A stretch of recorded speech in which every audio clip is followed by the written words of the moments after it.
Good morning, Dog Nation. I am Brandon Adams, and this is DawgNation Daily, the daily podcast for Georgia Bulldogs fans, presented by Breda, Pest Management. We have so much on the docket for you here today. We've actually just got some news to break down involving the release of the new format for the college football playoff for 2024 and 2025. We'll talk about that. There's a little bit of unrest potentially as it relates to a couple of SEC scheduling notes. We're going to kind of give you some of that before we're done on the show today. I have a very funny thing about Florida that I think a lot of y'all will kind of like. But off the top of the show, something even more fun, I think, than that.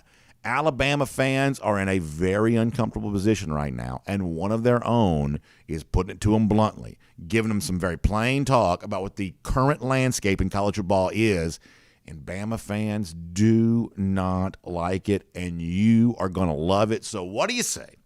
We start there right now. It is DawgNation Daily, the daily podcast for Georgia Bulldogs fans, presented by Breda Pest Management, and it begins right now. Today's episode of DawgNation Daily is brought to you by Breda Pest Management, the official pest control of UGA Athletics. Presented by DawgNation.com, this is DawgNation Daily, the daily podcast for Georgia Bulldogs fans. Here's your host, Brandon Adams. Coming up in just a couple of minutes, most days I would say that I'm probably not smart enough to tell you all something you don't already know, that I have a very educated audience, high socioeconomic status. We have, very, very high achieving audience. So me telling you something you don't already know, not always an easy thing to do. But today I do believe I have a fact that might be news to some of you, and I think it's interesting. We'll give that to you coming up in a couple of minutes from now. Prior to that, a quick confession. So I feel like on most days, I'm a pretty nice guy. I feel like that's kind of my reputation. I hope it is anyway. But while I, on almost a daily basis, achieve niceness, I don't always achieve classiness. Sometimes I'm just not a classy guy. I try to be, but some days I just sort of fail at that.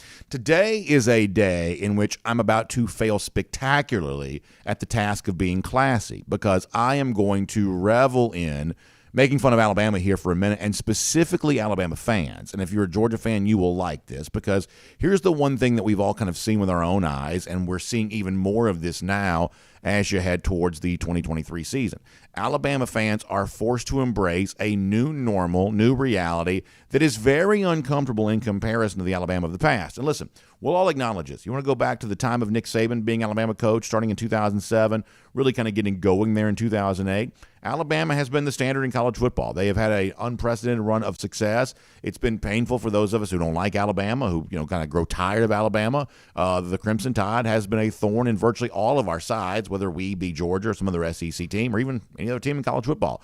Alabama's kind of been it, but things have a way of changing, and the present has a tendency to turn into the past, and all of a sudden something new is on the forefront in college football. And right now, that's what seems to be going on, that right now in college football, there's actually a new sheriff in town. It's actually Georgia who has won back-to-back national championships. It's the Dogs who are on top, and Alabama fans are having a little bit of trouble with all that. I want to give you an example of this. So Greg McElroy's got his own podcast. Of course, McElroy is an ESPN analyst, but also a former Alabama quarterback in his own right. And on his podcast, he does like we do around here. Pretty much all podcasts have a somewhat similar format. You know, take some questions and kind of find out what the audience has to say. And so McElroy was asked a question on a recent podcast, and I want to just play the question. I don't know who the voice is that's reading the question to McElroy here. Must be a producer of some sort. But the McElroy is asked a question, and if you want to kind of get into the current psyche of Alabama fans, the current, I guess, mood that kind of permeates through Tuscaloosa right now, this question asked to Greg McElroy on his podcast is the perfect example of that. Take a listen to this from ESPN. Jake in Huntsville, sounds like he's an angry Alabama fan. Hear me out here. There's a national narrative that Georgia football is now on a different level than Alabama football, and the impression given by many outlets is that Bama isn't even in the same class as Georgia. However, over the last 14 years, Georgia is 1-7 versus Bama, with their sole victory coming in the 2022 National Championship, a game in which they trailed in the fourth quarter. Should we pump the brakes on this narrative? How far do you really think the gap is between the two at this moment? So it's not the Alabama football team's fault, it's the narrative's fault. Alabama not fighting against Georgia, a team that's won 29 of its last 30 games and 15-0 a year ago. Alabama fighting against this narrative. There's this narrative out here that Georgia's overtaken Alabama. But don't you remember 2007? Don't you remember, distant past? Like, this is what Georgia has sort of turned Alabama into now. A team that's kind of gone back to the old days. And that's what people used to say about Georgia. Oh, Georgia lives in the past. Georgia's trying to hold on to the past. Well, guess what? Georgia has sort of turned these other teams, including Alabama, into what all these other teams said Georgia once was. This team that's living in the past and, going back in, distant memories.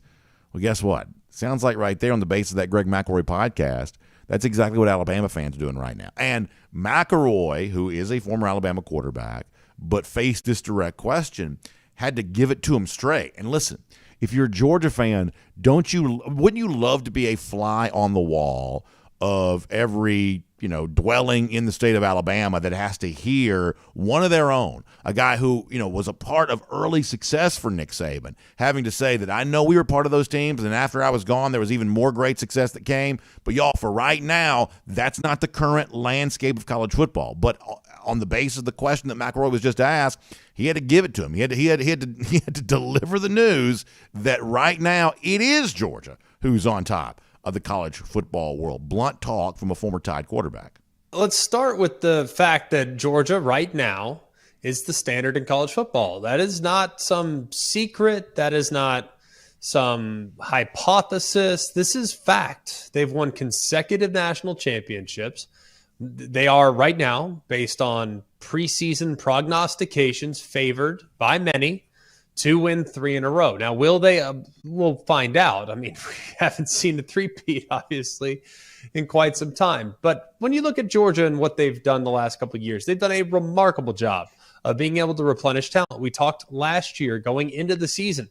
Can they replace 15 players that were drafted in the 2023 NFL draft? 2022 NFL draft, excuse me. Can they replace 9 players on defense? Can they replace that many first rounders? And many people, self-included, had question marks going into last year. Would they be able to replicate the success of the year before? And not only did they do that, I think in many ways, last year's team was maybe even a little bit better across the board at times than they were in 2021 when they won the first championship under Kirby Smart. They're the standard. They're number 1 right now. There's no denying that. So listen, I think there's an element of what McElroy says there that needs to be taken seriously. And this is one of those things I think you've probably heard me say before. Like, naturally, I'm just sort of a contrarian. Like, when everybody's going one way, I have a tendency to be interested in the other direction. And so a year ago, I think I probably said many times in the show that I thought it was overstated the degree to which that Georgia was being counted out because it had lost 15 draft picks off the previous year's team. That's obviously a lot to replace. A lot of that came on defense. We didn't sugarcoat the fact it was going to be a big challenge for UGA, but what you kind of heard us say is, hey, in the college football playoff era, CFP national champions, there'd only been 2 of them that didn't make the playoff again the following year. In other words, we have kind of a history of, other than like, say, LSU 2019, that the team that wins the national championship doesn't just disappear the next year. So I actually thought coming in to last season, the 2022 campaign, that Georgia was kind of underrated, that Georgia was being universally counted out unfairly. We talked about that when Georgia was preseason number 3, that unanimously everybody seemed to sort of assume that both Bama and Ohio State would be better than Georgia a year ago. We thought that Georgia was undervalued, and obviously the season proved us to be right on that. But conversely, much the same way that I thought that too much was being made of what Georgia needed to replace prior to the 2022 season, there's almost the opposite conversation happening right now. And if you're a Georgia fan, I think you got to take this seriously, where because Georgia has now won 2 straight national championships, all of a sudden the assumption is, well, if they've won the last 2, then the third's going to be easy. But as McElroy, I think, correctly points out, if it was easy, someone would have done it before now, because Georgia's obviously not the only very, very talented team who's had a shot at winning 3 straight national championships. And yet, however you define the modern era of college football, no one's been able to do that. So if you're a Georgia fan, while you laugh at Alabama having to squirm and complain and deal with the fact that Georgia is, to use McElroy's own word there, the actual standard in college football, while that you kind of enjoy and revel in the misery of Alabama fans having to come to grips with just how true this really is, on the same token, you probably shouldn't get too cocky about what Georgia's path to the national championship is here this year. They're going to be preseason number one, but the preseason number one a year ago didn't win last year's national championship. So being preseason number one is not necessarily comforting news, just given, frankly, how sometimes incorrect some of those early preseason predictions can be. So while we believe that Georgia absolutely has a chance to win the national championship this upcoming year, I don't think there's anyone, certainly not me, or I would say hopefully not most of you, think it's going to be an easy path to be able to get there. But now that we've said that, let's get back to making fun of Alabama again, because the other point that McElroy mentioned in this particular conversation I want to make sure you heard is that McElroy lays it out in no uncertain terms. The inquisitor that we heard from a moment ago, who I guess asked this question via social media, email, whatever else, and other Alabama fans like him, just how much they are currently living in the past. We all know this is true, and McElroy told him plainly one more time, him from his podcast. Now, Alabama, for a very long time, the better part of a decade, maybe even longer than that, was the standard in college football. They were number one. They had the best players. Regardless of who departed the program, it didn't matter. The expectations remained the same. That has not quite been the case the last couple of years. Doesn't mean that they can't get back there. It doesn't mean things won't be different when we have this conversation a year from now. But ultimately, Georgia is the top dog. No pun intended. So, yes, 1-7, but you're citing back into a time in which Mark Richt was the head coach at Georgia. You're citing back into a time in which Nick Saban was going head-to-head against Kirby Smart in 2017. Kirby Smart was in year 2. Nick Saban was in year 10 or 11.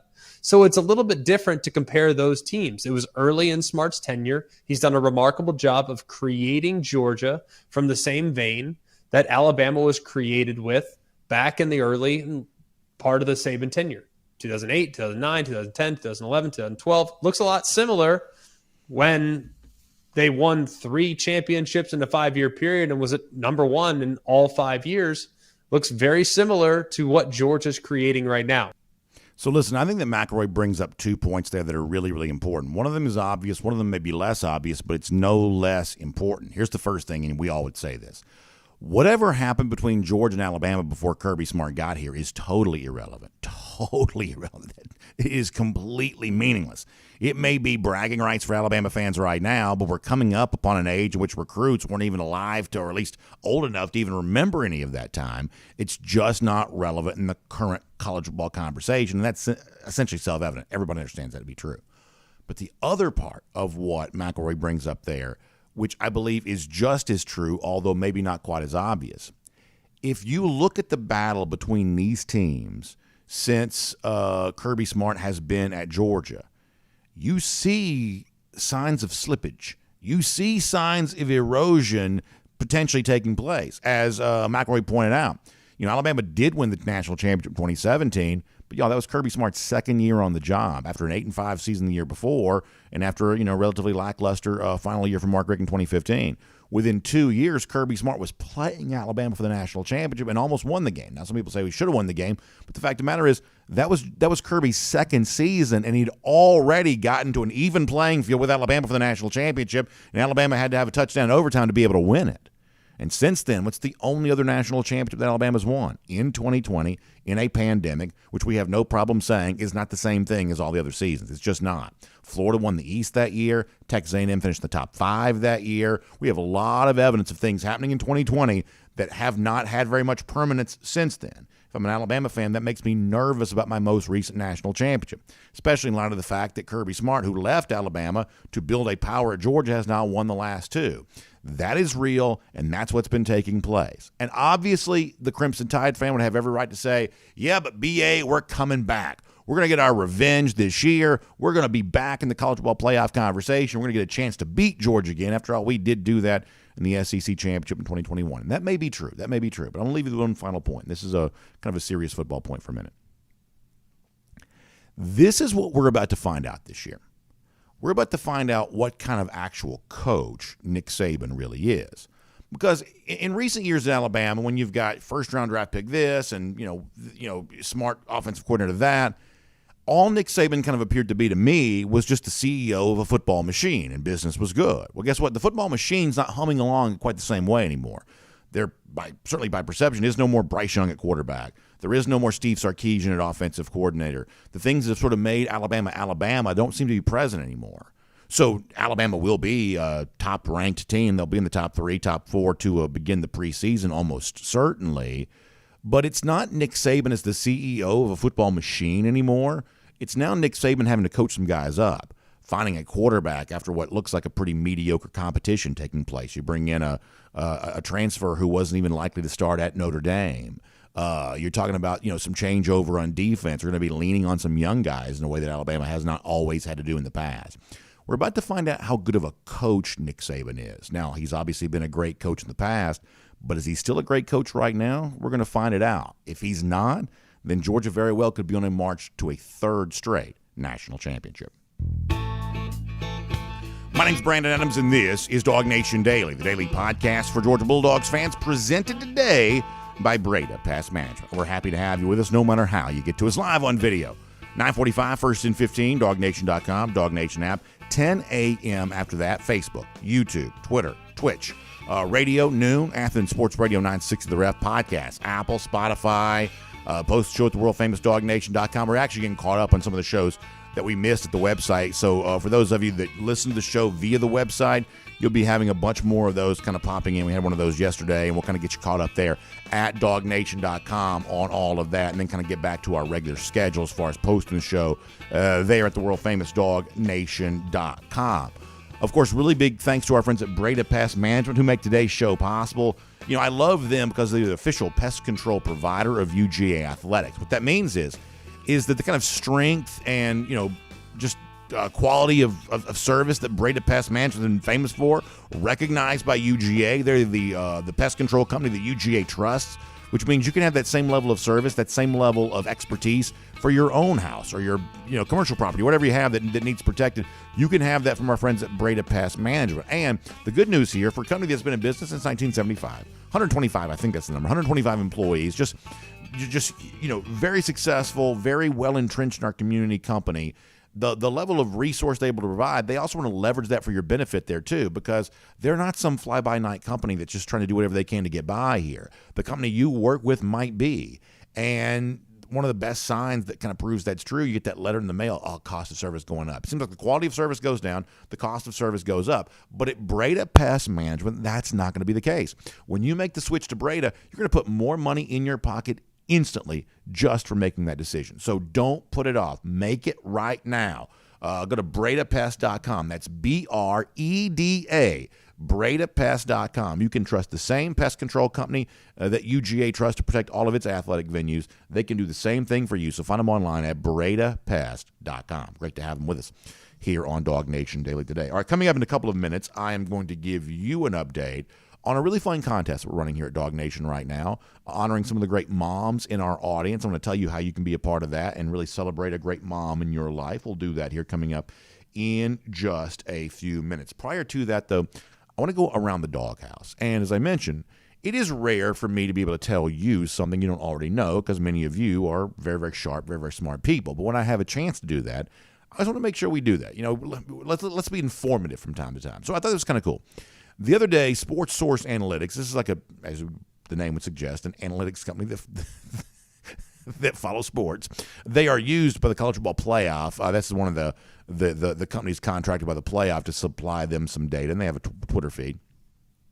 And their Twitter feed put out something very interesting the other day that I thought that maybe some of y'all might not quite be aware. Let me show you this on the screen. This coming from Sports Source Analytics. This is going back to April 30th. For as much, they say, as we talk about Georgia football's defense, let's not forget that over the last 5 years, the NFL draft, the Dogs have had the most offensive players drafted. Now, isn't that interesting? Because we've obviously kind of focused on the fact that I believe that Georgia has 7 first-round picks on defense the last 2 years.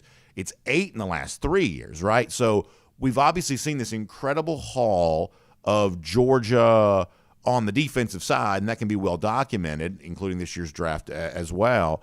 But as Sports Source points out, if you actually count up all draft picks overall, Georgia's actually had more offensive players drafted than anyone. It doesn't seem like it would be true, but it is true. And part of the reason why that is true is because over the course of the last couple of years, Georgia has just been so prolific offensively. Got more credit for that seemingly in 2022, but Georgia was one of the best offenses in the country back in 2021 there as well. And so I guess the question this would lead me to ask is, Well, what's next for Georgia then? Because obviously there's a transition taking place. Todd Monken is out as offensive coordinator. He's going to the Baltimore Ravens. Mike Bobo is in. And this, to me, if you're looking for a way in which for Mike Bobo to kind of establish himself as the new architect of the Georgia offense, this would be one of the ways I believe he'd be able to get that done. Because for as much as Georgia's been able to do offensively the last couple of years, a lot of guys drafted. What you really haven't seen in the Todd Monken era is that big breakthrough necessarily in terms of skill position player going early in the draft. You've seen plenty of offensive linemen, Broderick Jones this year. You can certainly cite, big-time offensive linemen who moved on to the NFL. But this year, Georgia, 4th-round quarterback, 7th-round running back, 3rd-round tight end when you talk about Darnell Washington. You haven't really seen yet that big breakthrough yet in terms of offensive players, skill position players being drafted early in the draft, much the same way the Georgia defensive guys have been the last few years. So that's what's next for Georgia, I believe, offensively. Mike Bobo has a chance to kind of put his stamp on this Georgia offense by doing that. Now, it's easy to assume that Brock Bowers is going to be that guy. We're going to talk more about Bowers later on this week, but he's not the only one. And I think a lot of this, why Georgia has had so many offensive players drafted in recent years, and why the next horizon for Georgia offensively may be seeing those guys drafted just as highly as Georgia defensive players have been. To me, it's the overall overarching offensive philosophy in place at Georgia that allows that to be true. I want to go back to something from last summer.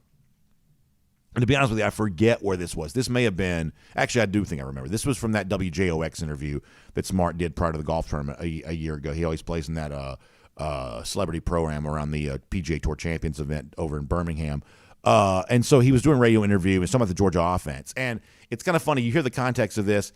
As I mentioned before, it seemed like after the 2021 season, Georgia didn't quite get enough credit for what it done offensively. And Kirby Smart, not typically one to care very much about defending his program, but in this particular case, it seemed like he was kind of offering a defense of, hey, y'all didn't give us credit for the fact we were actually good offensively in 2021. We believe we could be good in 2022, and goodness knows they were. They averaged more than 40 points per game for this past season. We kind of called for them to average 42. They actually came within about a point or so of doing that for the full season. Scoring 65 in a national championship will help you in that regard. But nonetheless, why has Georgia had so many guys drafted, more than anybody else in the NFL over the span of time that Sports Source Analytics was citing earlier? It's because of an offensive philosophy in play. It's like the one that Kirby Smart described last summer. Take a listen to this. Well, we want to be explosive, and we were last year. People have us everybody talks about the defense. They got overshadowed that we were top 10 in explosive passes. A lot better than a lot of teams in the country at throwing the ball down the field.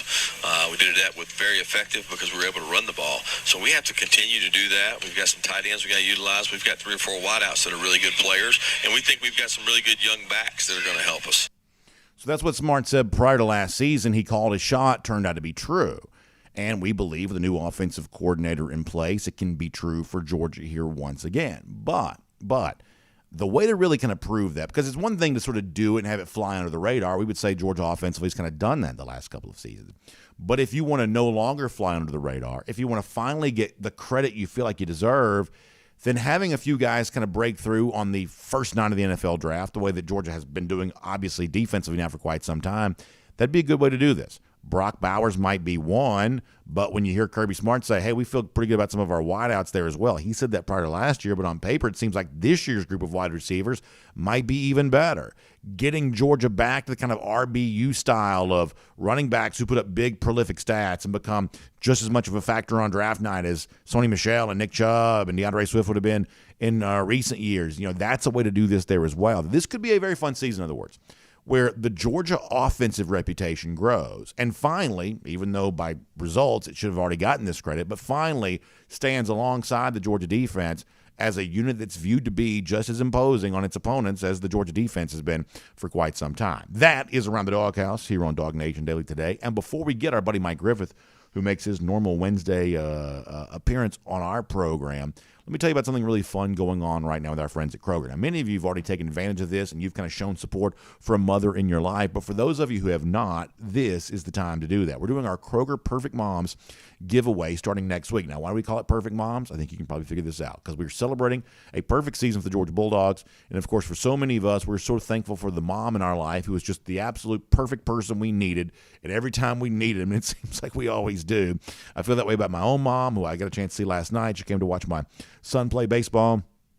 Always there, always supporting, and I'm always so grateful for that. But I'm also grateful to see the way my wife has become a mother. And it's kind of fun when you're, obviously I knew my, wife well before she was ever a mother. And to see her in this role now and to see how, my kids respond to her each and every day, I just love that. It's one of those things that just sort of makes you feel very alive when you see the way in which, your family's, interacting. And, of course, I'm so thankful for the way in which my mom set the standard for that as I was growing up there as well. And many of you have the same kind of feelings. You're thankful for your mom. You're thankful for the mom you have in your life. Some of you even see your own children now, your own daughters who've gone on to become mothers. I can only imagine how just amazing that must be. Well, whoever that mom is for you, let's acknowledge them as a perfect mom, courtesy of our friends at Kroger's. Here's what I want you to do. I want you to go to the top of the page there at DawgNation.com. It's super easy to find. Click into it, and you can tell us and our friends at Kroger why the mom in your life, whether it is your mom, whether it's your wife who's a mom to your kids, or your daughter who's become a mom herself, or whatever your story is. Stories can be as unique as our audience is. Whatever the story is, let us know. And then next week, we're going to start drawing some of these names at random, and we're going to recognize these folks as Kroger Perfect Moms next week. And the good news is, for those who do get acknowledged as a Kroger Perfect Mom, we've got an amazing array of gift cards, $350 in value, that we're going to be giving out to our Kroger Perfect Moms. It's $150 to Kroger, a $100 Macy's gift card, and a $100 Bath and Body Works gift card there as well. So you get 3 great gift cards valued at $350.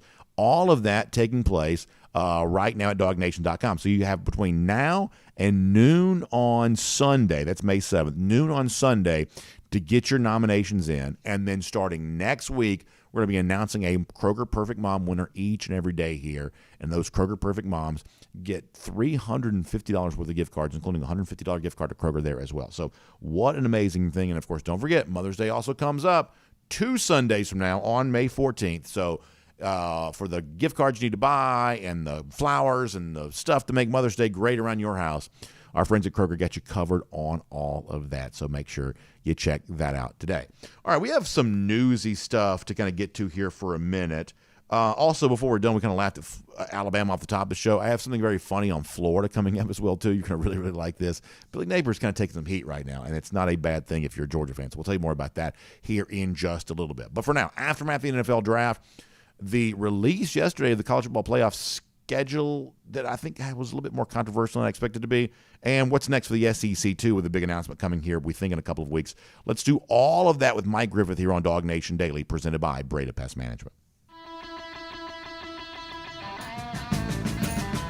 From Athens and across the SEC or wherever the recruiting trail may lead, here's a DawgNation.com insider. And, of course, Mike Griffith had a great series of stories and videos at DawgNation.com. I got a chance to be embedded with Kenny McIntosh and his family prior to the NFL draft. McIntosh being selected by the Seattle Seahawks. A little too late for some Georgia fans who obviously enjoyed McIntosh's career, but nonetheless, McIntosh was so gracious and grateful to get that call and get a chance to speak to Pete Carroll. And Mike, you're kind of behind the scenes there with Kenny on that. Really great coverage. As we kind of lead into our conversation here today, Mike, what were your overarching thoughts on, the weekend for Georgia with the NFL draft? What was kind of on your mind after those 3 days kind of played out?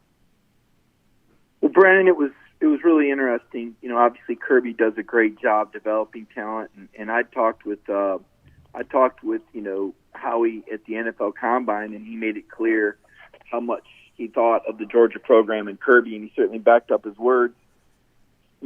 Spending time with Kenny and his family, it really, you could really understand why he's, such a charismatic leader, the alpha leader of the offense, as Kirby called him. Universally well liked, the guy everybody listens to. I mean, he kept a real stiff upper lip until he got the call, and then you saw all the emotions come out. Kenny McIntosh, human after all. I was standing in the kitchen with his mom and his dad and his uncle and Robert Bailey, the representative from Rosenhaus, and they'd called me over there to discuss the free agent deals on the table with the Eagles and the Cowboys, and the money that was being offered and the pros and cons of both of those opportunities. And we were all in the middle of just chopping it up, as they said, when the call came and Kenny came downstairs, just really in tears. It was, for those that haven't seen the video, it's remarkable. The Seattle fans are all over it. They've had, I think there's over 40,000 views of that video on the DawgNation YouTube fans, the YouTube page, the Seattle Seahawks fans, and then I reached out to Sean Alexander, who I knew from Alabama, and I said, hey, this Georgia player I know just got drafted, man. You might want to give him a call. And of course, Sean was an NFL MVP with the Seahawks, and kind of called Kenny and welcomed him to the Seahawks family. So it turned out, Brandon, that Jim Nagy had talked to the GM. Of course, Kenny went to the Senior Bowl, and they actually had him rated higher than the second-round pick, Zach Charbonnet from UCLA. And Jim told the Seahawks GM that. He said, look, this is just crazy that this guy's on the board. Chances are the Cowboys were going to draft him coming up. Of course, they had drafted Deuce Vaughn a round earlier, and at that point you're thinking, wait a minute, they just picked some 5'5" guy over. Well, his dad's a scout with the team. You're going, oh my gosh, Kenny couldn't buy a break. So there was a lot going on for sure, Brandon. It was fascinating to be behind the scenes. For Georgia now, obviously you're reminded once again, now we went through this a year ago. I thought probably too much was made of this a year ago, what Georgia had to replace. But obviously when you see, guys like Jalen Carter no longer here and Broderick Jones no longer here, I think the job for Georgia now, kind of figuring out who sort of steps in and fills these shoes, that is not an insignificant storyline for the Dogs this offseason, is it? Not at all. Not at all, Brandon. Just look at Alabama and many analysts and prognosticators, and we all just thought, well, Bryce Young's back, and Georgia just lost 15 players, and Bama's in a better position to reload than Georgia because they have fewer pieces to replace, and they're bringing back the best quarterback in the country. He certainly got my Heisman vote 2 years in a row, and he was the number one overall pick as well, and put 41 points up on a defense I think is the best I've ever seen. And yet they fell short. They didn't even win the West. And Kirby understands that. Kirby knows it's not a given. Dog fans need to know that. You need to stay hungry. You need to realize there's a lot of work to be done. It's not just going out there with the G on the helmet. And, I've seen a real double-down commitment from the players this spring. Really like where this team's mindset is at. Really like how the quarterbacks look, both of them. Feel strong about that. Had a story today about both of them being in the top 20 in the Heisman odds. So a lot of confidence in the odds makers that Mike Bobo will have this offense going, Brandon. I want to change the subject here for a moment, Mike, and I'm going to ask you to do me a favor here for a second. I want you to try to think like a fan. Obviously, you've covered this sport for a long time, but I want you to think like a fan for a minute because I was a little bit surprised yesterday by some of the negative reaction to the release of the new playoff format for 2024 and 2025. And the best that I can tell trying to follow this on social media, it sort of stems from when these games are going to be played. We've kind of known for a while that you're going to have, for the in the expanded 12-team playoff, you're going to have 4 games that take place on college campuses, which would lead to a quarterfinal situation that kind of takes place and what we sort of think of as kind of sort of a bowl format, then moving on to a semifinal, moving on to a championship. But Mike, the best that I can tell is what some people are unhappy with is the fact that if you look at the 2024 2025 postseason schedule coming up, that first round games are going to take place on a Friday, talking about looking ahead a year now, December 20th, 2024, and then 3 games taking place on Saturday, December 21st. For some people, the idea of playing these games on campus so close to Christmas doesn't seem to be all that enticing. And then you're talking about quarterfinal games taking place on a Tuesday and a Wednesday. That's New Year's Eve and New Year's Day. Semifinal games taking place on a Thursday and a Friday. That's not a holiday situation. That's just, random times in early January before playing a national championship on Monday, January 20th. The placement of these dates and the days of the week has been a little bit, I guess, controversial to some fans. To me, Mike, I sort of think the format is still a positive, even though you're having to kind of navigate the schedule based on when the NFL's playing its games. What do you make of the announcement that came out yesterday and how this is going to impact the fans? Well, I agree with you, Brandon. I mean, it is great for college football, and the reason it's great for college football is because it's what enables Georgia to continue to play, home and home, with some fantastic teams like UCLA and Florida State, because now, you can afford to lose another regular season game essentially and still get into a 12-team playoff. Now, let me unpack there. You said a lot there, so let me unpack it. So they have these deals in place with the New Year's Six games. They're contracted to them for another 2 years. And in order to get to this 12-team playoff, this was the format that you had to go with in terms of still playing at the New Year's Six bowl sites in the second round. Now, I don't know what happens after that. It's possible they stay in the mix. It's possible they don't, but you and I both know that, when you don't know the answer to something, you usually, connect the dots and follow the dollars. And television revenue is a really big part of all this. One of the big questions facing college sports right now is paying players and, my goodness, paying coaches. What does Nick Saban make? $12 million a year not to even win the West? I think John Calipari makes close to that as well. And I don't know, 10 years since he's won a title. But my point is, you've got to come up with this money somewhere. And if the fans think they're being squeezed right now, just imagine how much they'd be squeezed for ticket prices and parking donations if there wasn't a Goliath television contract behind this. So TV kind of calls the shots. Not kind of, they do. I think that's why we still have a 13-member college football playoff committee. Black helicopter theory for another day. But basically, TV makes the rules, and TV pays the bills. TV keeps the lights on. And if this is what makes dollars and makes sense, then this is what we're going to do, because this is what's going to pay the coaches and pay the players and keep the product churning at a time when more money than ever is in demand because of coaches' salaries, because of NIL, because of the demand for elite facilities to continue to get the best players in the country. So I guess it's a roundabout way of saying that's just the way it is, to maintain the quality of product. And I think it benefits Georgia. I really do. I think the strong get stronger as a result of this. And certainly Georgia right now on top of the college football world. So let me ask you a question, Mike, because what I've heard some people say, and I don't necessarily agree with this myself. I think I don't agree with this, but what I have heard some people say, so I want to give it some credence, is let's say that for whatever reason in 2024, Georgia's the 5 seed. What would have to happen for Georgia to be the 5 seed? I don't know, but they're not one of the teams that get the bye. They're one of the teams that have a chance to host a playoff game. Now, I've said for a long time, gosh, the excitement of hosting a playoff game in Sanford Stadium, that seems amazing. But what some people have said is, well, if you're playing this thing on a Friday afternoon, 5 days before Christmas, I'm not even sure Sanford Stadium would be sold out. We're doing all this for TV. You're trying to find a way to avoid the NFL, so you're putting a game on Friday afternoon so close to Christmas. Do you think that Sanford Stadium is a hot atmosphere, 93,000 people, hot ticket? Do you think that's a hot ticket for fans playing on Friday, December 20th? Absolutely. No Are you sure? I think you're probably right, but I want to consider the other side of this. Are you sure that's true? Yeah, I'm positive. I look at cities like Pittsburgh and Green Bay and all these fans that are out and shivering in New England in 0- weather, and there are so many Dog fans, Brandon, and Atlanta's proximity. And don't forget, there's another team coming, and there'll probably be a split ticket there.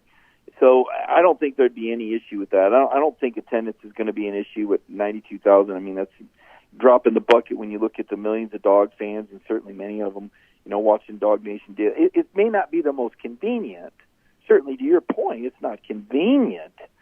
But this isn't about convenience. Like I said, this is about dollars and cents. I mean, my goodness, how many games have you and I sat at, right next to one another on New Year's Eve? I mean, I don't think people would want to be watching New Year's football on New Year's Eve. I think they want to be, doing something else. They'd much rather be on New Year's Day. But there we were because of the television contract. And, just the historic value of a game like this, the first ever, time that Georgia hosts a playoff game. And I don't know what's ahead in terms of the dates and the times. And Brandon, if it doesn't work, for example, I said I have no doubt about what Georgia would do if they were hosting, but what if it's North Carolina?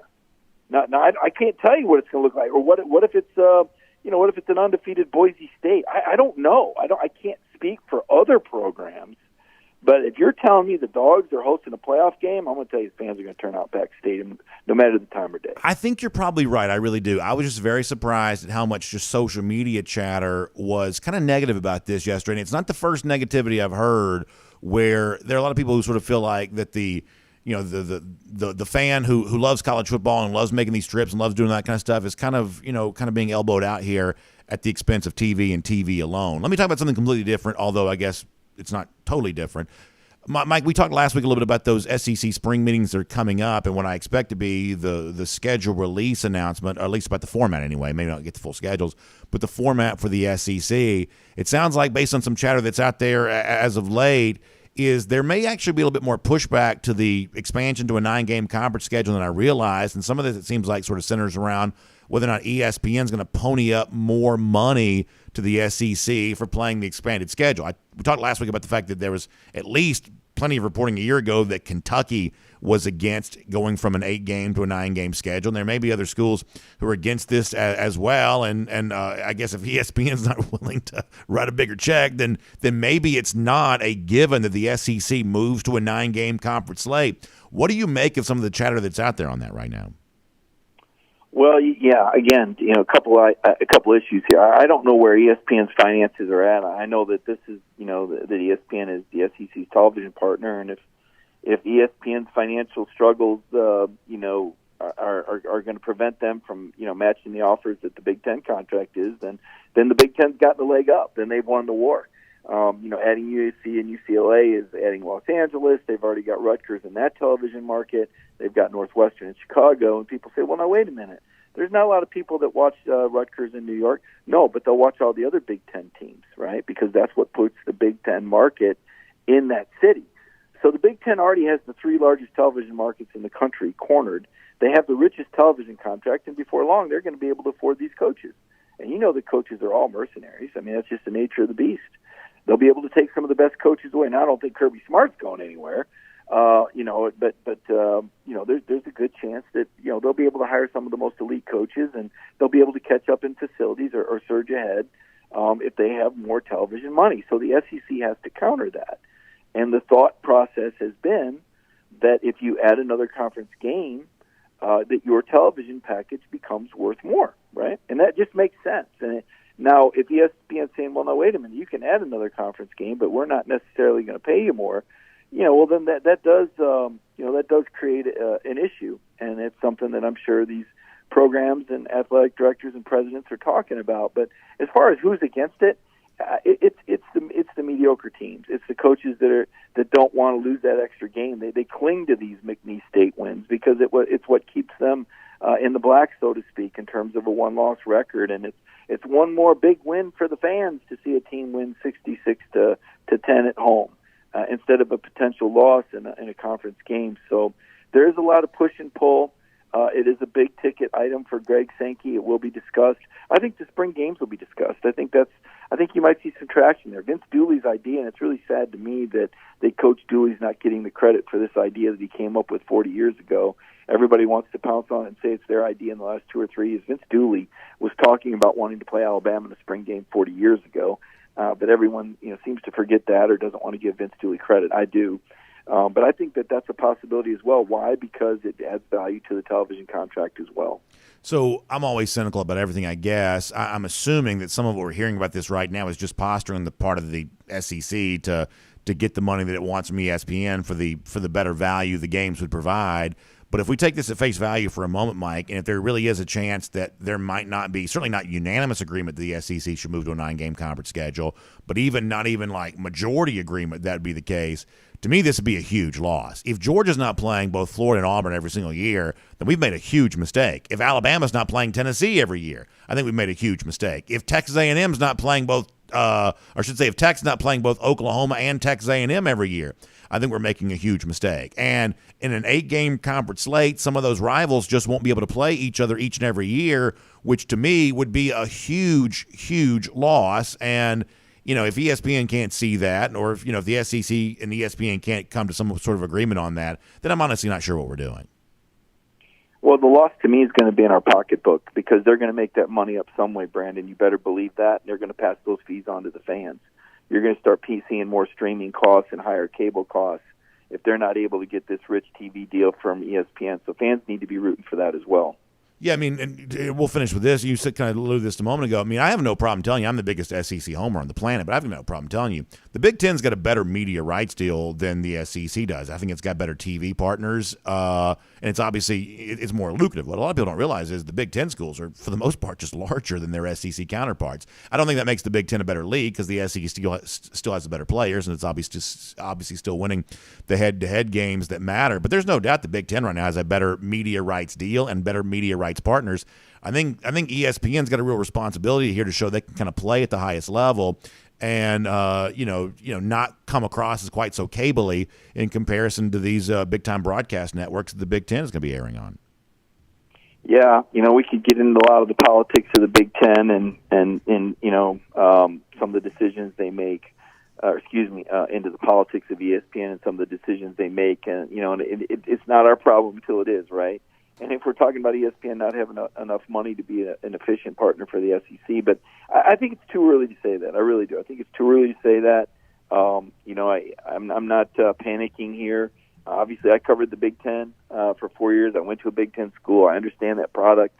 It's the same but different. There's a lot of great things about the Big Ten as well as the SEC. I've chosen the SEC for my life, right? I mean, I've spent 26 of my 30 years covering the SEC for a reason. I chose to live in the South. I chose to raise my children in the South. I was born in the South. But at the same time, I do see the values of the Big Ten. It is a TV turf war. Make no mistake about it. The SEC is a great piece for ESPN to play. It's up to them to figure out how to do that efficiently. I would be really, really disappointed, Brandon, if we didn't see this 9-game schedule and the rivalries protected. And the only thing I don't like about it is I kind of cough and choke a little bit on playing Kentucky as a third team. That's just an uncouth, unflavored, tough pill to swallow. Nobody wants to play that program every year. I mean, it's a basketball school. It's a difficult road trip. You don't really get any points for beating them, even though Stoops has made them halfway decent. It's sad that South Carolina doesn't want to play Georgia as their annual rival, but I just to me, the tough pill is keeping Kentucky, playing a basketball school every year and playing in cold weather every November. Well, I've kept you long, but I mean, to me, I don't know that anyone's going to get all three of the choices they want for their permanent opponents if that were to go down, but it would be kind of dumb to think that Georgia's got two SEC teams about 3 hours away in both Columbia and Knoxville and wouldn't get either one of them as a permanent opponent. From a just geographic standpoint, that seems a little bit silly. Yeah, well, so does putting Missouri in the East, but, here we are. So, hopefully, we'll see what the SEC does. And, they got to please everybody, right? They got to please everyone, and that's a big part of this. And, Nick Saban's, crying tears over, who he's supposed to play. And Auburn, poor Auburn, may end up drawing Georgia and Alabama. I mean, if anybody's got to complain, it's them. But like to your point, I'm with you. Kentucky's a long way off to be an annual opponent when South Carolina is that close, and you got to go through Knoxville to get there. It seems a bit ridiculous to me and silly. But again, there's a lot of politics that are being played behind the scenes, and Josh Brooks is going to represent Georgia's best interest. I think Florida's going to be the number one priority, and Auburn will be the number two. And you might have to take that distasteful blue pill and play that basketball school every year. Mike, good stuff. Thank you for being here today. I'll always look forward to reading you online, DawgNation.com. Also, as we said, really fun stuff with Kenny McIntosh last week there as well. And great to be with you on the DawgNation cruise, too. So really, really good, Mike, and we'll look forward to talking to you soon. Yeah, I had a lot of fun, Brandon. We'll talk to you later, man. Yes, Thanks. sir.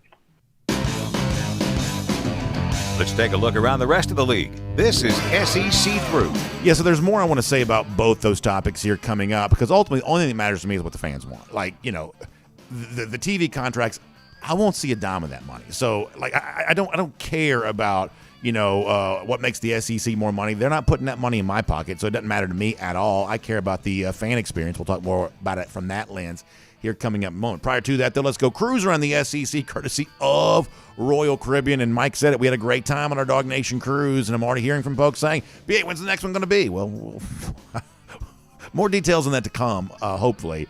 But I can tell you this, you don't have to wait on DawgNation for your next Royal Caribbean cruise vacation. You do one this summer, and, it's funny, my kids have been so mad at me because they didn't get the chance to go on the DawgNation cruise because they had school. Like, if you're 11 and 8, you're so confused by that. Like, how come Daddy's going on a cruise and we got to go to school? That just didn't seem fair to them necessarily.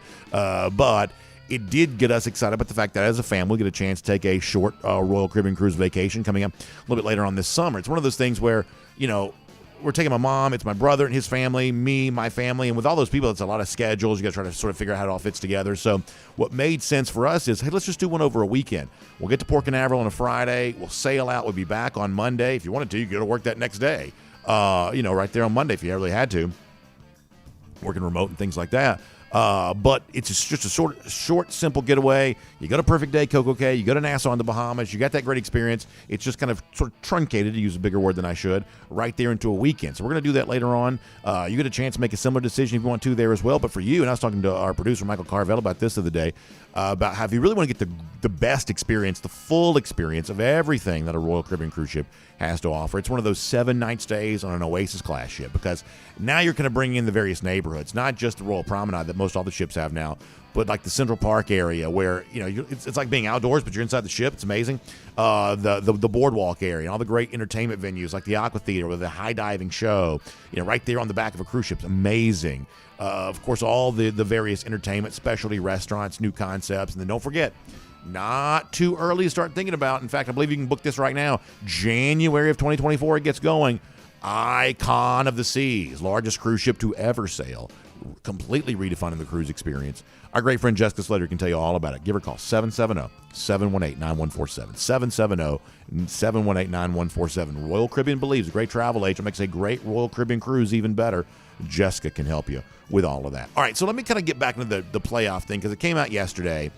And as I said before, I believe this is probably good. But anytime a substantial number of people sort of have a different kind of reaction, I'm always kind of on guard for what is that I might not be seeing here. Like, I do truly believe that if Georgia's hosting one of these games in 2024, whether it be the Friday game or one of the 3 Saturday games, even if it is close to Christmas, it kind of, that's hard for those of us who love Christmas, but I don't think it diminishes the college football playoff. If anything, it's Christmas that kind of gets short-shrifted there, and probably not the CFP if history is our guide. And as Mike kind of pointed out a moment ago, NFL fans have dealt with this for a long time. Christmas Day has been an NFL Sunday. The NFL season sort of extends almost to a New Year's. So, Christmas time has been, playoff, battles and things like that down to the wire in the regular season for quite some time. So this is really just college football kind of getting into what football at the NFL level sort of had going on there for a while. But for some fans, this feels a little bit too different. And I guess maybe the biggest complaint of all is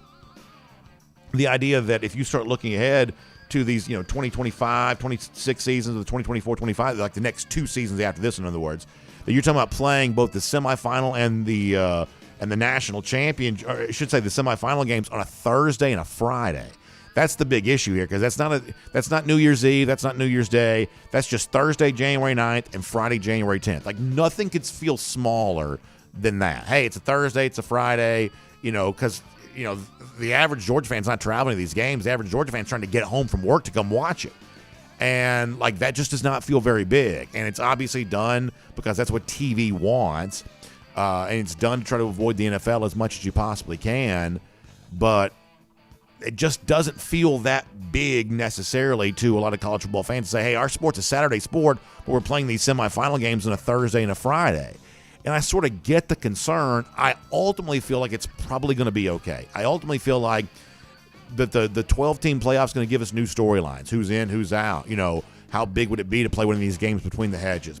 Like, what if Georgia's got to go on the road some year in the future to some Big Ten team? It's going to be 5 degrees. I mean, that's not all that fun, but it is certainly a different kind of storyline than we've ever had in college football in the past. I think this is going to probably be okay.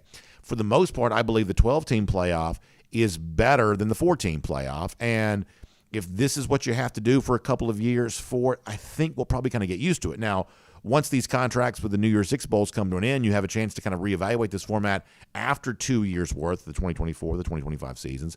Once you have a chance to kind of look at this beyond that, then who knows what it becomes then. But I am less negative about this, I believe, than some other people are. But nonetheless, I wanted to point that out about just some of the chatter that seems to be out there on that. And then getting back to the SEC scheduling part of this here for a moment, I thought that Seth Emerson from The Athletic had an interesting report about this.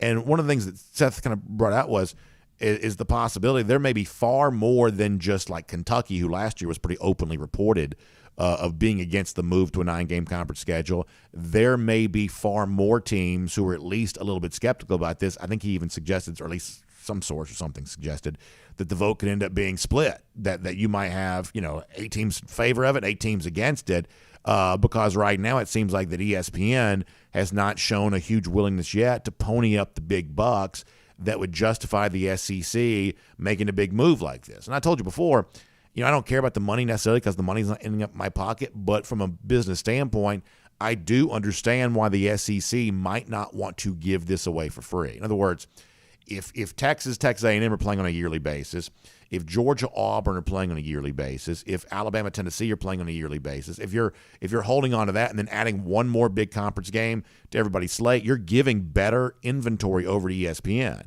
And if they're not going to pay you for it, then from a business standpoint, I sort of get why making an extra $3 million by hosting a home game against, Talladega Tech, I sort of get why that might be a better overall business decision. I don't think that's good for fans. I think it's going to be absolutely frustrating if ESPN and the SEC can't come together on this. But I do understand why the SEC wouldn't want to give product away for free. And listen, I'm very thankful that I get a chance every day to talk about one of the power programs in the SEC.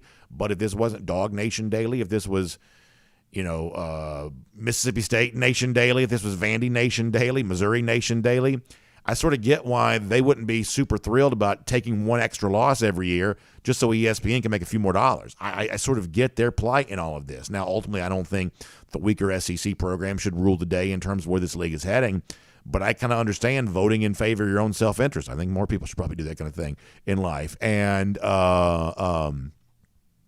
so I sort of get why they may not be super thrilled about this unless there's some huge financial windfall coming your way. So we're a couple of weeks away from having a resolution on this.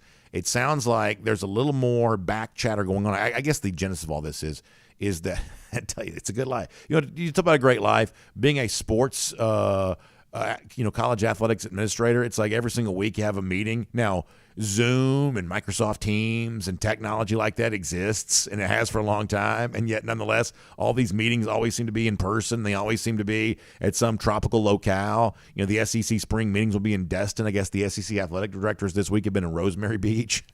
Really funny. We could have a Zoom meeting for free, but we'll fly everybody down to Rosemary Beach. We'll sit around and talk about this. And listen, I don't hate it. If you get a chance to do it, you probably should. But nonetheless, always very interesting to see that. So I guess the ADs are meeting right now, and that's where some of this is kind of coming from. But a little bit of saber rattling maybe about what the future of SEC scheduling is going to look like, whether or not ESPN is willing to pay for better games and the expanded conference schedule. Now, on to something completely different. It's getting late. On to something completely different here.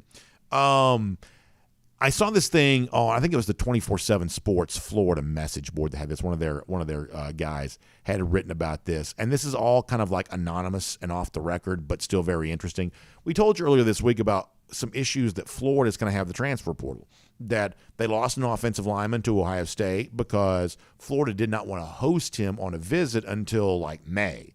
And the assumption on the part of some was this was Billy Napier's attempt to basically kind of manage his own roster. In other words, he didn't want to host recruits, some have said. He didn't want to host transfer portal recruits while the portal was still open, because if you're a Florida player and they're hosting a recruit at your position, all of a sudden that gets you thinking twice and maybe you looked bold. That doesn't seem like the most honest gesture on the part of Billy Napier.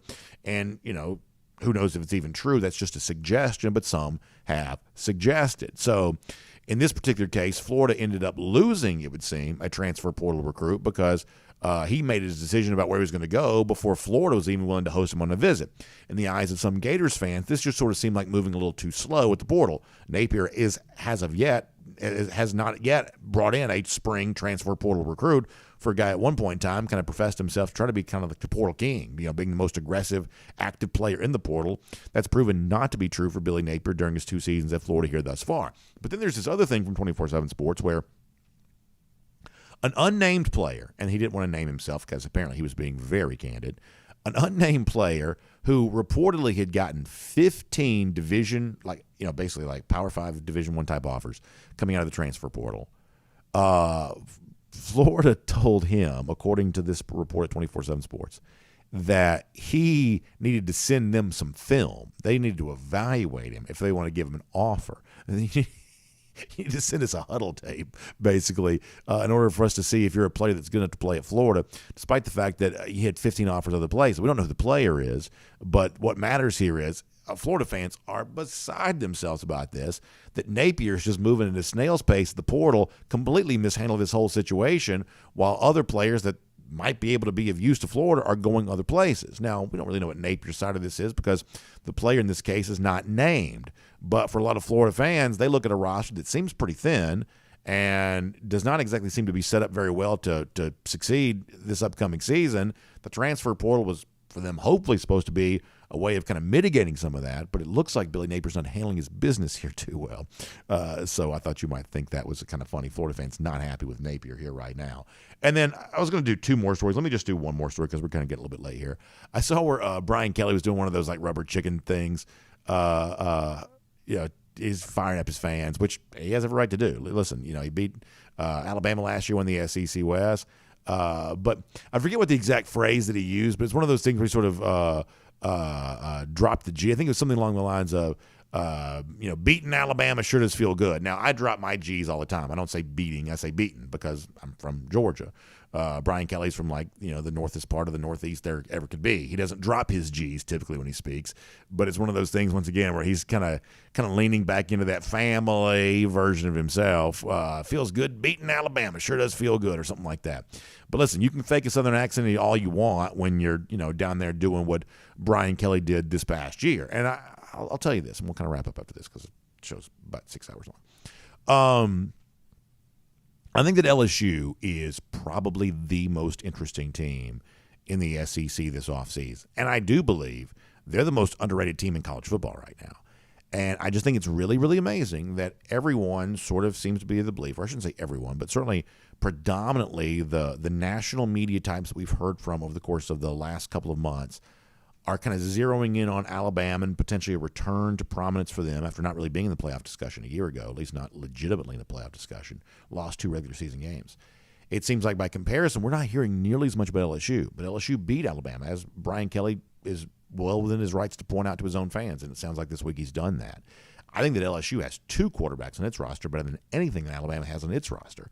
And if you're looking for a second SEC team to make the playoff to go along with Georgia, to me, LSU just seems like a far better, more likely pick than Alabama does. That we started the show kind of laughing and joking about Alabama coming to grips with the fact that Georgia is the new standard, the fact that Georgia has distanced itself from Alabama.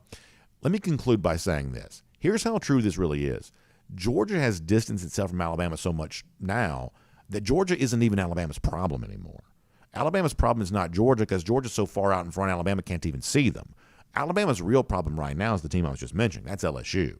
The first thing that Alabama's got to prove is, can you beat LSU? Can you do what you couldn't do a year ago? Because you may have the same quarterback playing this game that you had last season. And I think Alabama fans have spent most of this offseason sort of thinking there was some sort of savior walking through the door. Either some sort of brilliant coordinator or some sort of touted quarterback, some sort of guy that was going to come back and make Alabama feel like Alabama again. It just didn't happen. Tommy Rees and Kevin Steele, they may be fine hires, but they're not viewed as game changers necessarily. Tyler Buckner from Notre Dame, he had an okay bowl performance against South Carolina. I think he still threw 2 picks in that game. Threw almost as many interceptions as touchdowns last season. He may be okay, but it's not like, he's Drake May, somebody that's going to come in and completely resurrect the entirety of the Alabama offense. That if Alabama has a little bit of a return to glory here, it's going to come from coaching up players who are currently on the roster. There is no magical export or import, I guess is the word I'm looking for. There's no magical import here to change the fortunes for the Crimson Tide.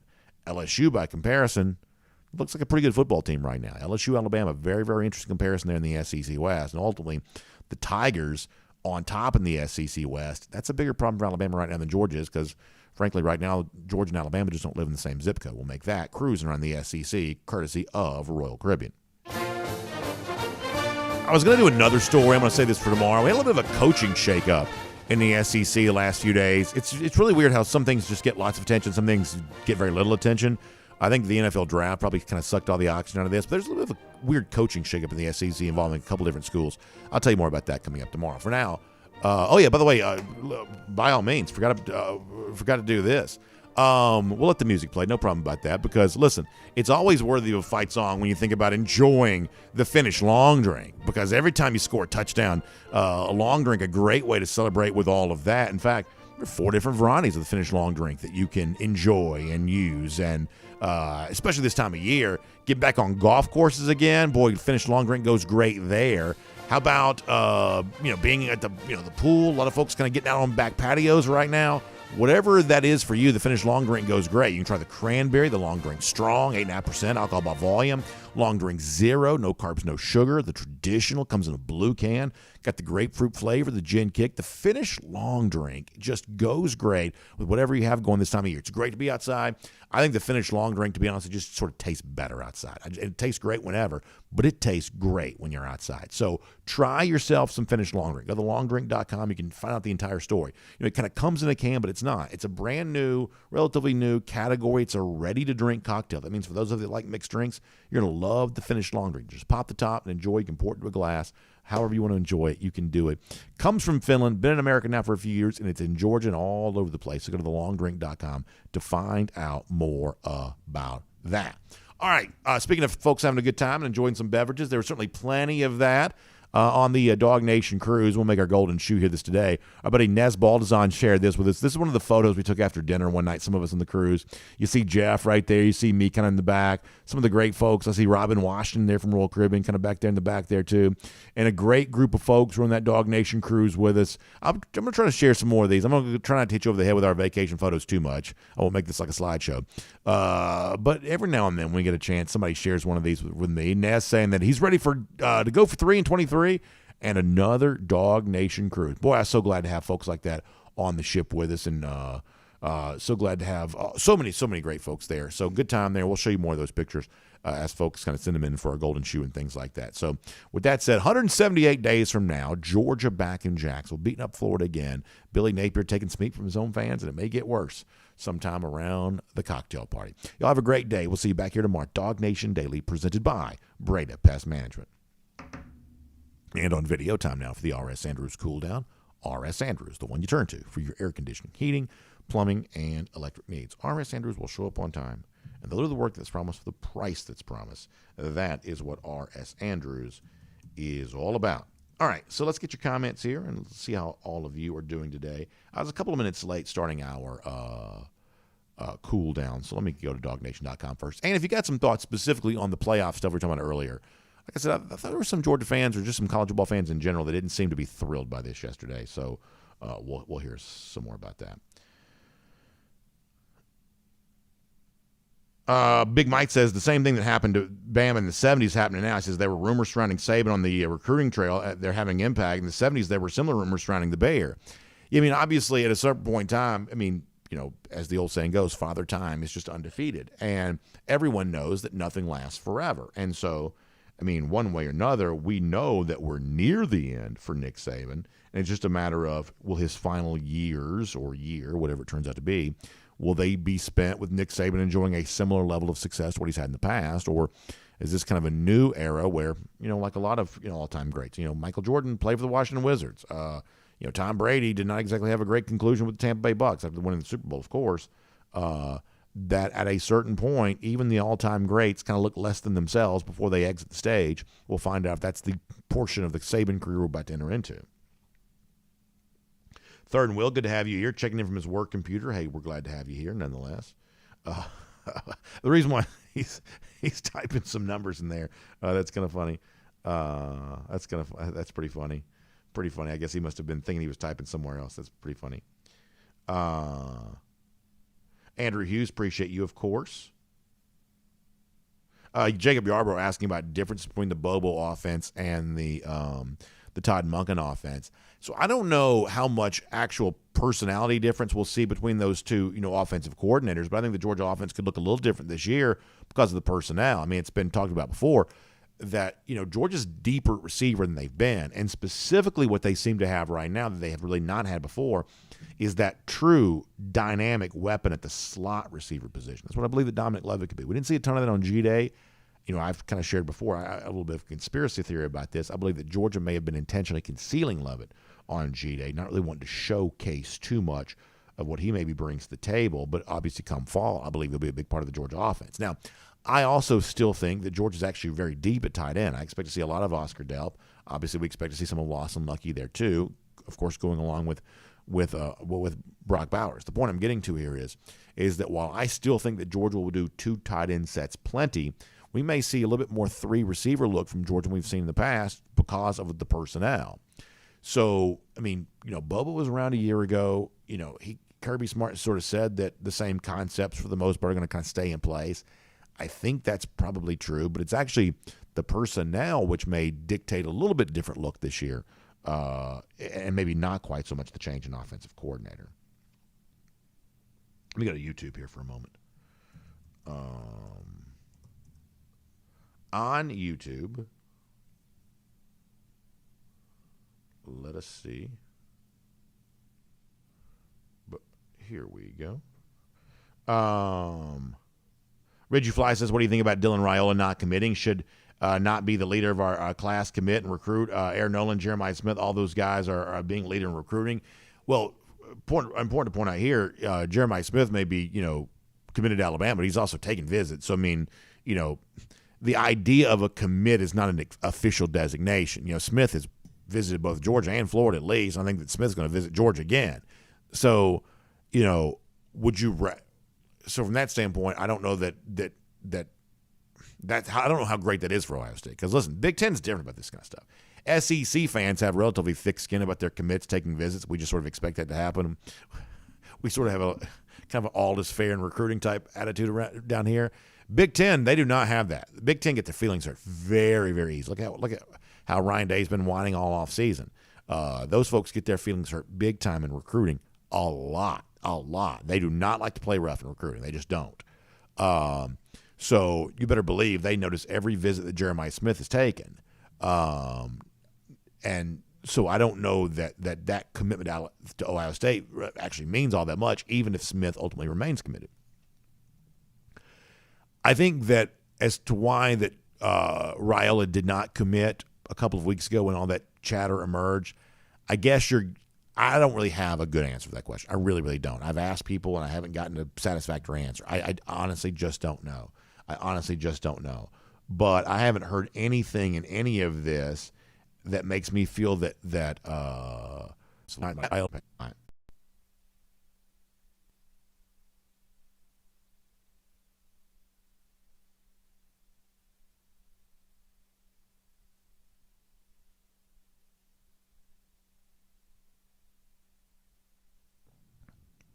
all right, I honestly don't know. I think maybe we may be back on now. Can y'all see me? Can you hear me? It sounds like some of y'all were seeing me when I thought I was off. So I'm not quite sure what's going on here. Is anybody even still watching at this point? All right, Paul Moon's here. Memphis Dog looks like he's here. Are y'all still here? I can't even quite tell. Yeah, Dawghouse. Okay, so we're here. I don't know what happened. Sorry about that. Obviously, we lost a good number of folks through all of that. So I'm here. We'll do a few more comments. You never know. All right, Foster Moss. I'm glad you're. Well, Foster's here. Then I'm gonna do a show. So good stuff. Jose says we never leave. Well, listen, Jose, I'm glad you're here too. I am glad you're here. James Richards asks, is there any chance that Raiola is secretly committed? I think there's a chance that might very well be the case. That, whether you call it a silent commit or a secret committed, that ultimately, guys talk and they're planning things, they're doing things, they're kind of talking behind the scenes, and some of this kind of stuff kind of ends up being about when you want to go public with it. Now, there's also, especially in this day and age, sort of last minute changes of heart and things like that. I mean, some of these guys that do recruiting for a living can tell you all about commitment videos that never aired. So-and-so was going to this school, but ultimately went to that school. We've had a few of those run our, time at DawgNation over the years. But I'm guessing the people close to Dylan Raiola are not as much clouded in mystery about his future as a lot of us are. I think most of us kind of come to the conclusion he's likely coming to Georgia. It's simply a matter of when he's going to announce. Obviously, keeping in mind that he's got that early June official visit coming up here there as well. Dawghouse Lawn Care, very nice. Says, nothing like DawgNation powering through to give us a great show. I've already gotten through 3 lawns this morning. Dawghouse, that's awesome to hear. I love that, man. I say this before. It always makes me feel like I'm doing important work when people who are doing important work, real, honest work, are using us to help pass the time and keep them company. I love that. Appreciate that. Good to see Texas Dog here. By the way, I think Texas Dog sent me a thing on Twitter the other day. He's looking forward to seeing the Eagles come into Jerry World, which is kind of fun. Let's see what else. Reggie Fly, that's funny. Yeah, maybe he pulled the plug on us. Maybe that's what happened. Maybe he pulled the plug. Let me go back over to Facebook. think we pretty much lost our Facebook folks a little earlier. William Camacho says, with the format of 9 games in the SEC, Auburn and Florida and South Carolina need to be on our schedule every year. Yeah, so apparently, the word on the street was South Carolina just didn't want this for whatever reason. And I think if you're Georgia, you don't get all 3 of your choices. I don't know that anyone's going to get all 3 of the choices they want. Everyone's going to have, it's like Georgia wants Florida and Auburn. If they go to the 9-game conference slate, they're going to likely get that. And then you sort of get it's like you tell your kids, you get what you get. You don't pitch a fit when it comes to like the 3rd choice. So going to Kentucky, longer trip every other year may not be ideal for Georgia, but what really matters for Georgia is, hey, I want to play Florida, I want to play Auburn. Those are the 2 rivalries that really matter. And then beyond that, you just sort of get what you get. Alan Verbancha, glad you're still here. Let's see what else. Bill Sanders says, our IT department's gone through 3 long strength strongs today. That's about right, Bill. That is about right. You're about right on that. Let me read this from Kent. This is on a serious note. He says, as many of you know, I've had 2 surgeries for cancer since January 19th. The most recent was March 3rd. I had results from test appointment with my surgeon yesterday and got fantastic news. Boy, that's awesome. He says, of course, I will be monitored every 3 to 6 weeks. I should say every 3 to 6 months for the rest of my life. But a number of dangerously high at 19.7 is now at 0.06. Amazing. That is such good news, Ken. I'm telling you right now, we are so happy about that. And, our show becomes a place where people share their good and their bad news, and life has, heavy doses of both of those things, it seems. But, man, we are celebrating with you. That is truly a praise right there. That's awesome. Let us see what else.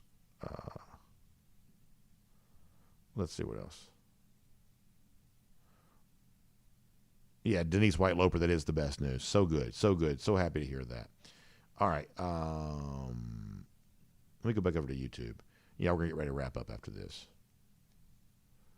DMart42, happy for Kent there as well. You love to see a little happiness going across the various comment sections there on that. Andrew Hughes says, how do we enter the mama stories? I'm sure our sales department would be very happy to know that our Kroger Perfect Moms giveaway has been reduced to mama stories, which is, listen, whatever's fine with me, Andrew, on that. That's really funny. So if you go to the top of the page at DawgNation.com, if you just simply, type in DawgNation.com, let me see how easy this is to find. So like right here, here's DawgNation.com. Here's 57 tabs open on my computer, but like right here on the left, it's called the tab right here. That's all you got to do is just click right there at DawgNation.com and just click that tab. And you should be good to go on that, Andrew. Thank you for nominating someone. I really appreciate that. Really appreciate that. Texas Dog, loving those Delphia dogs up there in Philadelphia, and seeing them come to Dallas later on this year. That should be a lot of fun. Of course, division rivals playing each other twice. Some sort of trollish person in the comment section says, Riley won't come to Georgia because that's where 5-star quarterbacks come to die. That's our MO. Well, it's where national championships comes to live, so I guess Georgia fans aren't going to be too worried about anything like that. Andrew, yeah, thank you very much, like I said, for nominating somebody. Alan Hampton says, what's Andrew Paul's status? So I'm hopeful that we hear from Kirby Smart again, when the SEC spring meetings take place in a couple of weeks. Probably get a couple of interviews with Smart the next month or so. Some of those will be like regional media, and they won't ask him about injured running backs. I don't even know those guys exist. But hopefully some our Georgia guys, including, Mike, Connor, whoever else, get a chance to see Kirby down in Destin and get a running back update. Is there anything else, like personnel-wise, that's more important than that right now? I don't think so. Maybe getting a comment from Kirby about the reporting that Brock Vandagriff wasn't leaving, that might matter. But from a personnel standpoint, because he already talked about Bear Alexander a little bit, I guess. Personnel standpoint, injured running backs is probably the biggest open question right now. Isn't that true? Am I forgetting about something? Maybe the kicker thing, but that's probably about it. Good to have Bill Shirley in the comment section. Appreciate that.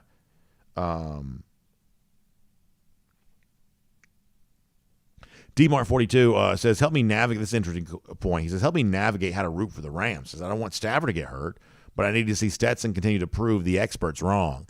I tell you what could be fun here is some Stetson preseason football. That might be must-see TV. That might be really, really fun right there. One of those situations where Stetson kind of gets at his best, sort of playing fast and loose. Stetson preseason might be fun. That might be a really good time. Let's see what else. G. Grace Bama Boy, he says, y'all know that Philly offense is built by Bama. Wide receiver, quarterback, 2 offensive linemen. The Dogs have issues stopping them in practice. G. Grace is funny sometimes. I know you like to give him grief, but G. Grace is funny sometimes. And obviously, I know how much Philly must also love having a former Oklahoma quarterback. So you got representations from the Alabama side there on offense. Obviously, a lot of Georgia guys on defense, and a former Oklahoma quarterback running the situation there. That's a lot of fun to consider. But on a serious point here for a moment, why aren't more GMs just like this? Now, I guess you'd say, well, Mike Mayock. Connor mentioned this yesterday. Mike Mayock was John Gruden going to do this in Oakland. It didn't work out too well. But why wouldn't you just draft good players off good teams? I honestly don't understand that. Because to me, I said this on the radio yesterday. I was on with my friends at 92.9 The Game. Like, if you've ever seen Wolf of Wall Street, there's the one line that Matthew McConaughey uses where he's talking about stock, saying there's nobody, not Warren Buffett, not Jimmy Buffett, that knows if a stock's going to go up or go down. And through those earnings, and I sort of think that's true on a day-by-day basis. Now, over the course of the long haul, there's certainly some stocks that show a propensity to go up, S&P 500, things like that. But on a daily basis, stock going up or going down, that's anybody's guess. Anybody's guess. And I think the NFL draft's kind of the same way. Y'all, these personnel men that do this for a living, the best they bat is about 50-50 in terms of will the player succeed or not. So it's all about what story you want to tell yourself if you're wrong. And to me, if you're going to tell yourself a story of why I made the decision that I made, I took the best players off the best teams, even Alabama. And listen, I'm no Alabama fan, but drafting a bunch of Alabama players, I think, makes sense too. Now, listen, Alabama fans have their issues seemingly, off the field once they get to the NFL, but that's probably a different topic for a different day. But draft a bunch of good players off a very good team just seems to be a reasonable draft strategy, and Howie Roseman seems to be having great success by doing that.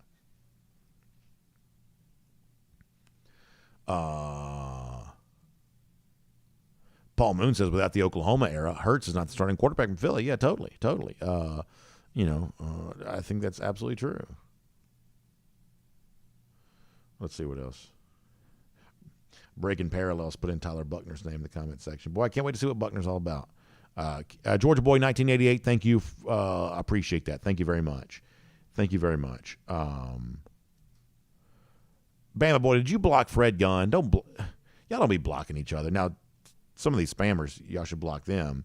Andrew Hughes asked a good question. He says, can we do a cruise to Alaska? I'd love to do that. Now, eventually, I think I will do that. But I really like – I like the beach. I like the Caribbean. I like, putting on my Hawaiian shirts or my tropical shirts. And I like all that kind of stuff. So will we do something to Alaska eventually? Hopefully I will do an Alaskan cruise at some point in time. And you never say never in terms of Dog Nation doing one. Dog Nation invasion to Juneau. Can we ever do that? I'll never say never, but I really like the Caribbean. Although Royal Caribbean has some great options going to Alaska. There is definitely true. Paul Moon says an Alaska cruise, he would consider that. Well, listen, we can get Paul Moon on board, then maybe we will do that.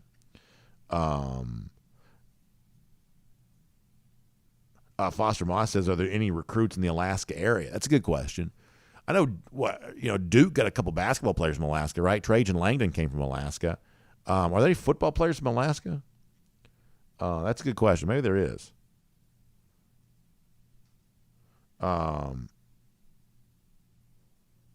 Let's see what else. Nature Gator says that Florida added a safety from Michigan. Well, there you go. Then I guess they have nothing to worry about. Andrew Hughes said that he's glad that G. Grace blocks people because Alabama can't block anybody else. That's very funny. All right, y'all got to get ready to go.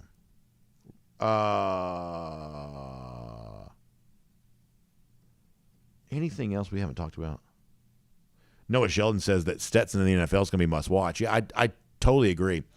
So I kind of like the idea in sports of regular-looking people succeeding. Like Steph Curry to me is kind of like that. Like Steph Curry, now he's not regular because he's an amazing athlete, one of the great players of all time.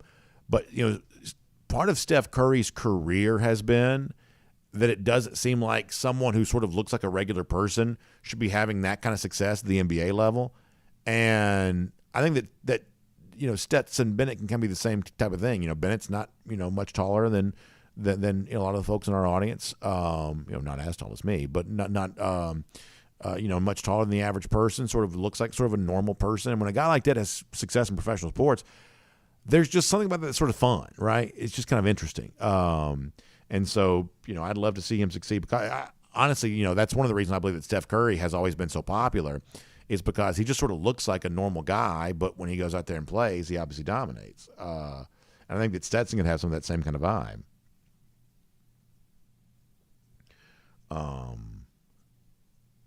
Andrew Hughes says, I've spoken with Steph several times. He works in the John Boy and Billy show. That's really interesting. Foster Moss predicts Stetson Bennett going 4-0 in the preseason. Well, that'd be fun. Nature Gator says he's just providing facts to invalidate my daily misinformation. Listen, Nature, you got to be honest about this.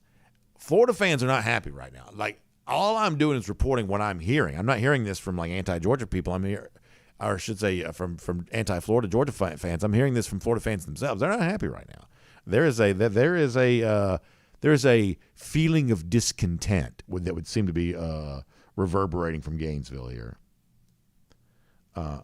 Tim Grubb says Mark Schlereth was born in Anchorage. So there you go. Could be a recruiting. Jeff will find a way to write it off if that be the case.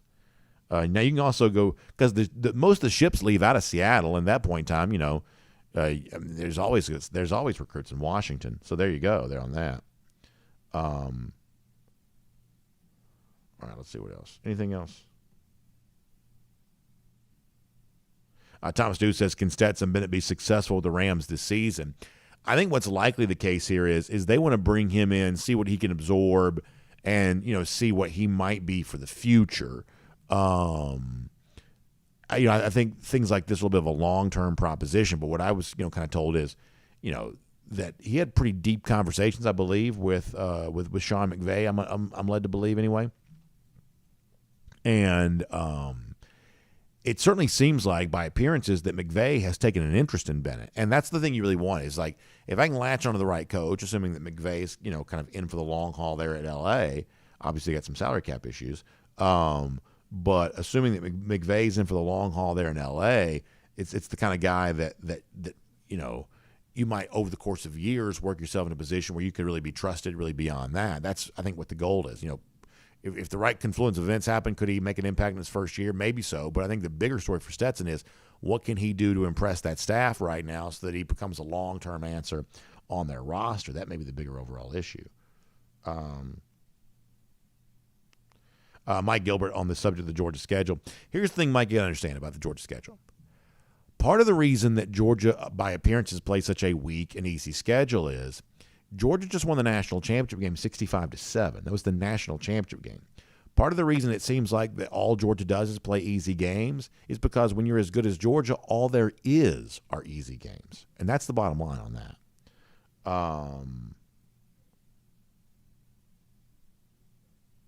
Joshua Langford says, I think that the NIL pitch for Georgia is going to be a tour of the Philadelphia locker room.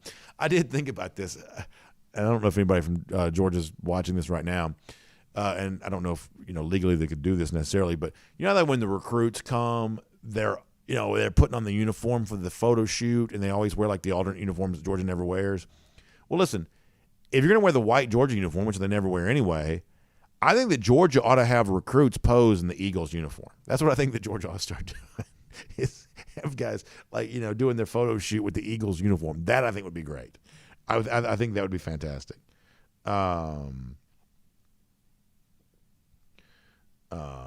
Let's see what else. Paul Moon says Napier also didn't inherit the best situation. I don't mind being fair about that for sure. Is that Billy Napier had a tough situation because obviously, Florida fans tried to tell us for a long time that Dan Mullen was just this close to breaking through in a huge way in college football. We all knew that wasn't true. And, eventually, the rent comes due. Eventually, there's a payday someday. And, Florida fans had to finally come to grips with just how weak the Florida roster was under Dan Mullen. And obviously, Billy Napier inherited that. And, taking a job in like December now, with early signing period being what it is, transfer portal being what it is, it is very hard to put your roster together quickly for the upcoming year. Mel Tucker did a really good job of raiding the transfer portal, and I think that Florida kind of wanted to pull a Mel Tucker, Tucker's first year at Michigan State I'm talking about. And, some of the inability to do that was just sort of related to the fact there weren't a lot of elite players in the portal for Napier's first season. Were there enough this year to do something? I don't know. I think a lot of Florida fans probably thought they were going to get, what's his name? The Tulane quarterback. What's that? Michael Pratt. I think a lot of Florida fans thought they were going to get Michael Pratt. Well, they didn't. And that's kind of what it comes down to is like, I think they had a lot of eggs put in the basket of, hey, maybe, we can write a big check and get Pratt to come here. But my understanding is, Tulane's kind of a fancy pants private school. They're a bunch of rich people who went to Tulane. Apparently some of them ponied up to keep Pratt. So, in this case, Billy Napier, no stranger to the Group of Five, lost out to a Group of Five school when it comes to a quarterback, quite possibly.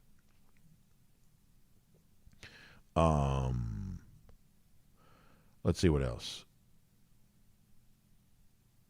G. Grace Bama Boy longing for the days of the Mark Richt era at Georgia. It's always really funny about how nostalgic some Alabama fans get for the Richt era. Oh, man, Georgia's a 10-win program. I think that if we could have heard G. Grace in 2015 talking about Georgia, though, I think that he might his feelings about Georgia back then might have been a closer reflection of reality.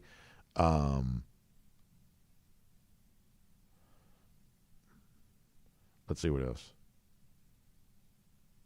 Tomahawk Dog saying there was one guy drafted off that 10-win program that first year. Yeah, I mean, that's kind of what it is. I mean, we sort of know the story is that, Georgia was obviously a good program. Georgia was a good program.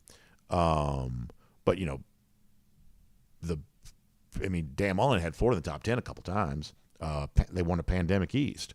So it's not like they hadn't done anything. But the point here is that, and this is, football is a complicated sport. And we'll close up after this because goodness knows it's late.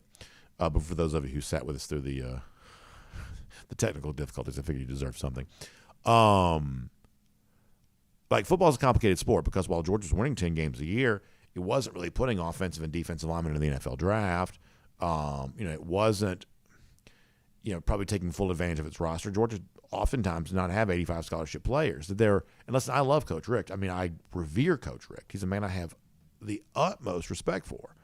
But there were just some things to kind of push the limit in terms of roster strength that Georgia just wasn't quite doing. And, the kind of success that you got to have on the lines of scrimmage to really be a national championship contender, Georgia, for the most part, just didn't really have that. And so that was what Kirby Smart was brought here to change. And Smart, to his credit, pointed that out immediately. Hey, we want to get bigger and deeper on both lines of scrimmage. I remember Smart talking about that in early 2016. And that's exactly what Georgia did.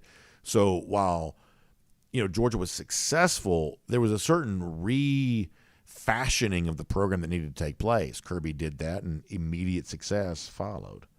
Paul says that Rick was great at getting the skilled guys, but he neglected the trenches.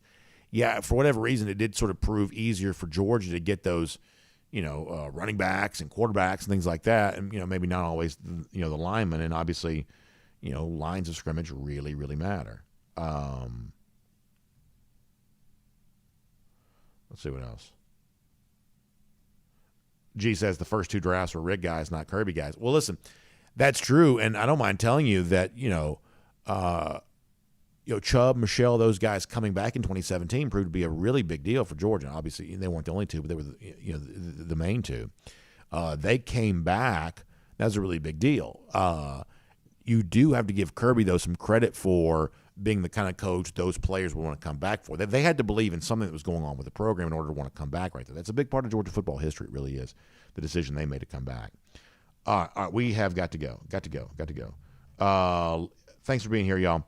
RS Andrews online, rsandrews.com for your air conditioning, heating, plumbing, and electric needs. They'll show up on time. They'll do the work that's promised. The price is promised. How about that air conditioning unit? It's, kind of pleasant right now, but it's going to be really hot again very, very soon. So get your AC tuned up. Go to RS Andrews online, rsandrews.com. For just $99, you can get some new life breathed into that old unit. Somebody's told you it's past its shelf life. It's sort of past its, ability to work. It needs to be replaced. Well, guess what? RS Andrews may be able to tell you how you can get another summer out of that old AC unit right there in your house. And it only costs you $99 to do so. So find them online at rsandrews.com. All right, have a great day. Back tomorrow, 9:45, 1st and 15, 10 a.m. after that. Oh, by the way, we didn't have Jake Fromm yesterday. We're going to have Jake Fromm on later on this week, so we'll give you more details about that. We'll hear from the former Georgia quarterback. Nice enough to make some time for us in the midst of what is a busy period in his life. So we'll tell you more about that later on. For now, though, have a good day. See you tomorrow. DawgNation Daily, presented by Breda Pest Management.